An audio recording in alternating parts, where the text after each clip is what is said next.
Hello everyone, आपका हमारे YouTube channel पर स्वागत है। तो आज इस वीडियो में हम बीए प्रोग्राम का जो आपका सब्जेक्ट है रिलीजियस ट्रेडिशन इन इंडियन सब कंटिनेंट, इसका यूनिट 2 का टॉपिक करेंगे। तो यूनिट 2 में जो आपका टॉपिक है वो है चिश्ती सिलसिला एंड सुहरावर्दी। तो इस वीडियो में हम चिश्तियों के बारे में पढ़ेंगे कि चिश्ती सिलसिले की शुरुआत कैसे हुई।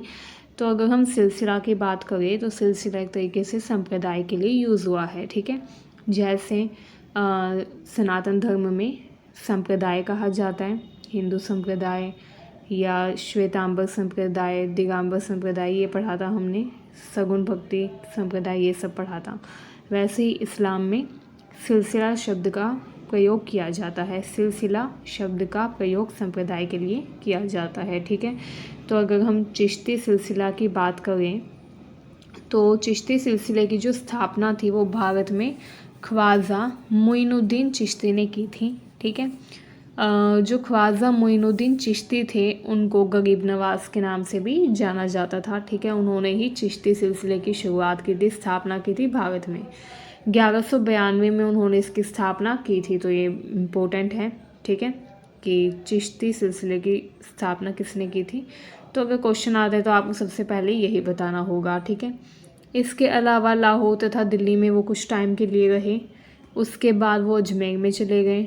उस टाइम पर जो अजमेर था वो एक बहुत ही महत्वपूर्ण राजनीतिक केंद्र था, क्योंकि अजमेर में बहुत बड़ी आबादी मुस्लिमों की थी, तो इसलिए अजमेर उस टाइम पर काफ़ी ज़्यादा फेमस था।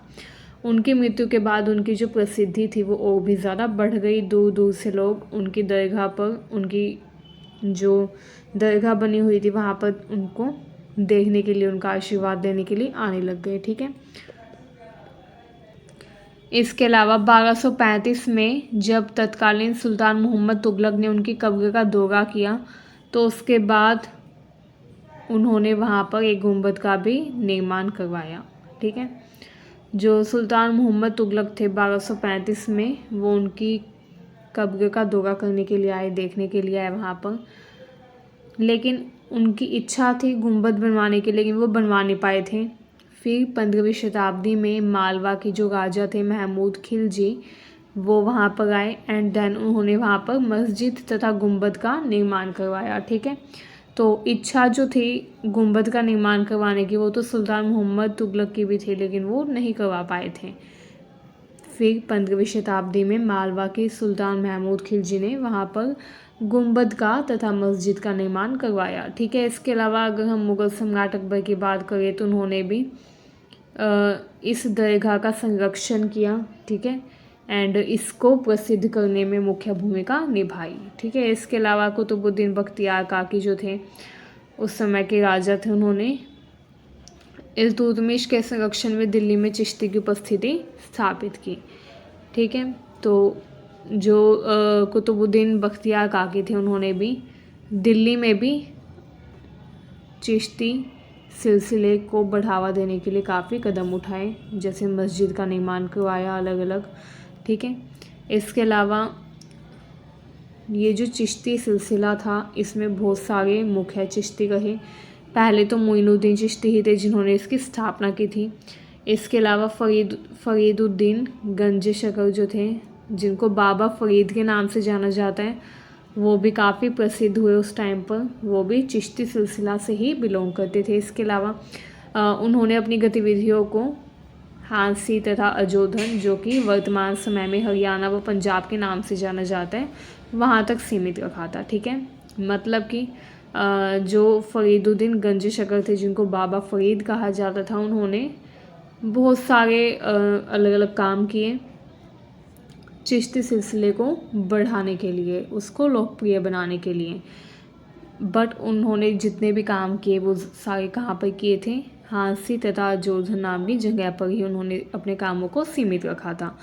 इसके अलावा उनका जो दृष्टिकोण था वो इतना व्यापक था तथा इतना मानवीय था, मतलब कि उन्होंने मानव हित के बारे में इतनी गहराई से चर्चा की थी कि उनके कुछ छंद जो थे वो बाद में सिखों के ग्रंथ में भी उद्धृत किए गए, ठीक है। अगर हम सिखों की जो पवित्र पुस्तक है अधिग्रंथ साहिब, उसको अगर हम देखें तो उसमें भी कुछ छंद चिश्ती सिलसिले के जो प्रसिद्ध स्कॉलर्स हुए हैं, विद्वान हुए हैं, उनके कुछ छंद अधिग्रंथ साहिब बुक में लिखे गए हैं। तो क्यों लिखे गए हैं? क्योंकि उन्होंने इतने व्यापक छंद लिखे थे कि बाद में उनको सिखों के ग्रंथ में भी उद्धृत यानी कि उत्कीर्ण किया गया, शामिल किया गया। ठीक है, तो यहाँ पर जो समझने वाली बात है वो बस इतनी सी है कि ये जो चिश्ती समुदाय के लोग थे, इनके जो विचार थे वो सिख धर्म से एंड बाकी धर्मों की तरह ही काफ़ी उदार विचार थे।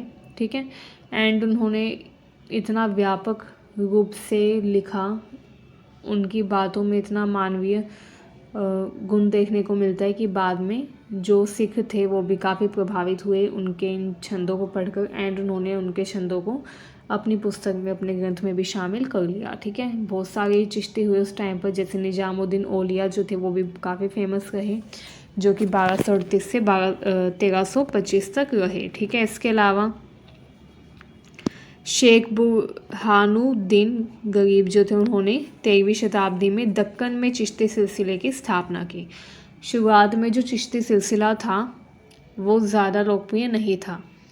बाद में शेख बुरहानुद्दीन गरीब जो थे, उन्होंने 13वीं शताब्दी में दक्कन में भी इस सिलसिले की शुरुआत कर दी, चिश्ती सिलसिले की स्थापना कर दी, जिसके बाद ये और भी ज़्यादा तेज़ी से फैलने लग गया। ठीक है, एंड अगर हम देखें चिश्तियों के बारे में कि वो कैसे अपना जीवन जीते थे, तो जो चिश्ती थे उन्होंने एक सरल संयमित जीवन व्यतीत किया, मतलब कि उनका जो जीवन था वो बहुत ही सरल तथा संयमित था, एंड वो अपनी स्थानीय बोली हिंदवी में ही लोगों से बातचीत करते थे। ठीक है, उनकी जो बोली थी, स्थानीय बोली थी, वो हिंदवी थी। एंड जो चिश्ती सिलसिला समुदाय के जो लोग थे उनकी धर्म परिवर्तन करवाने में कोई भी दिलचस्पी नहीं थी। जैसे जब हम इतिहास पढ़ते हैं, हिस्ट्री पढ़ते हैं, तो काफ़ी ऐसे विद्वान हुए, काफ़ी ऐसे स्कॉलर्स हुए हर धर्म में, जिनका उद्देश्य क्या होता था? दूसरे धर्म के लोगों को अपने धर्म में शामिल करवाना। ठीक है, मतलब कि वो अपने विचार भी इसलिए प्रकट करते थे, प्रवचन भी इसलिए देते थे ताकि दूसरे धर्म के लोग प्रभावित होकर उनके धर्म को अपना लें। लेकिन अगर हम चिश्ती समुदाय या चिश्ती सिलसिला के मुख्य विचारकों को देखें, पंडितों को देखें या सूफियों को देखें, तो उनका जो उद्देश्य था वो धर्म परिवर्तन करवाना नहीं था। उनको धर्म परिवर्तन करवाने में कोई दिलचस्पी नहीं थी, वो सिर्फ ज्ञान बांटने के लिए ही अपने विचार देते थे। ठीक है, लेकिन फिर भी उनके विचारों से प्रभावित होकर कई परिवारों तथा समूहों ने धर्म परिवर्तन किया। ठीक है, एंड अगर हम देखें सूफी संतों के बारे में, तो उन्होंने ईश्वर के निकट होने का भाव उत्पन्न करने के लिए साम नामक संगीतमय गायन को अपनाकर स्वयं को लोकप्रिय बनाया। मतलब कि जो सूफी संत होते थे ये एक खास गीत गाते थे जिसको साम कहा जाता था, एंड इसको गाकर उन्होंने खुद को और भी ज़्यादा लोकप्रिय बनाया, लोगों के सामने खुद को और भी ज़्यादा अच्छे से पेश किया। ठीक है, इसके अलावा इनको योगी भी कहा जाता था, सिद्ध या संपूर्ण योगी कहा जाता था, क्योंकि ये यौगिक श्वास अभ्यास करते थे। इसके अलावा अगर हम चिश्तियों की बात करें तो वो राज्य की राजनीति से भी अलग रहना चाहते थे। राजनीति में उन्होंने ज़्यादा अपनी इन्वॉल्वमेंट नहीं की, मतलब कि वो राज्य की राजनीति में ज़्यादा शामिल नहीं हुए, वो राजनीति से अलग रहना चाहते थे। ठीक है, एंड शासक तथा जो अमीर लोग थे उनकी संगति से भी ये दूर रहते थे। तो ये चिश्ती समुदाय, चिश्ती सिलसिला के जो विचारक थे, लोग थे, फॉलोअर्स थे, अनुयायी, उनके कुछ विशेष गुण थे जो कि एग्ज़ाम में आ सकते हैं। तो आज के लिए बस इतना ही, मिलते हैं नेक्स्ट वीडियो में नेक्स्ट यूनिट के साथ। Thank you for watching this video and channel को सब्सक्राइब करें। Thank you.